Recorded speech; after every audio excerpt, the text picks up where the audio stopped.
አንድ ሰው መንፈሳዊ ሆኖ እውነተኛ መንፈሳዊ ለመሆን በጣም መሰረታዊ የሚያስፈልጉ ነገሮች 3 ናቸው ይልና የመጀመሪያው ትህትና ነው፣ ሁለተኛውም ትህትና ነው፣ ሶስተኛውም ትህትና ነው ይላል።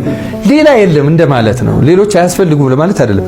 ጉልበቱን የትህትና ጉልበት አጠንክሮ ሌሎቹን ጸጋዎች፣ ኃይሎች፣ ሀብቶች ሁሉ ለማግኘት ትህትና ነው የሚያስፈልገው። ሁሉንም ለማጣት ደግሞ ትዕቢት ነው። በትዕቢት የገባ ነገር የትኛውም ነገር ላይ ያደርሳል። በነገራችን ላይ የትኛውም ጥፋት ላይ ያደርሳል እና ሰዎች ራሳቸውን ከማህበረሰብ እንዳንዱ፣ ከሰዎች እንዳንዱ፣ ከተማሩ ሰዎች እንዳንዱ፣ በተለይ ከሰዎች እንዳንዱ ራሱን የሚቆጥር ሰው እና እንደተለየ ነገር ራሱን የማይቆጥር ሰው ጤናማ ሆኖ ይኖራል። የመጀመሪያው ጥቅሙን ለማብራራት አይደለም፣ ግን ምን ያህል አስፈላጊ እንደሆነ ከሰው ይሻላለሁ ብሎ የሚያስብ ሰው ደግሞ ቀውሶችን ሁሉ ጎትቶ ያመጣቸው እንደ ማግኔት ነው። ትዕቢት ችግሮቹ ሁሉ ወደ ራሳችን ህይወት ሰብስቦ የሚያመጣቸው እንዲህ ነው የሚጎትታቸው። ልክ ማግኔት ብረቱን ስፒሉን ምኑ እንደሚሰበስበው ከዚያ በኋላ ትዕቢት ያለበት ሰው የትኛውንም ወንጀል ኃጢአት ይሰበስባል።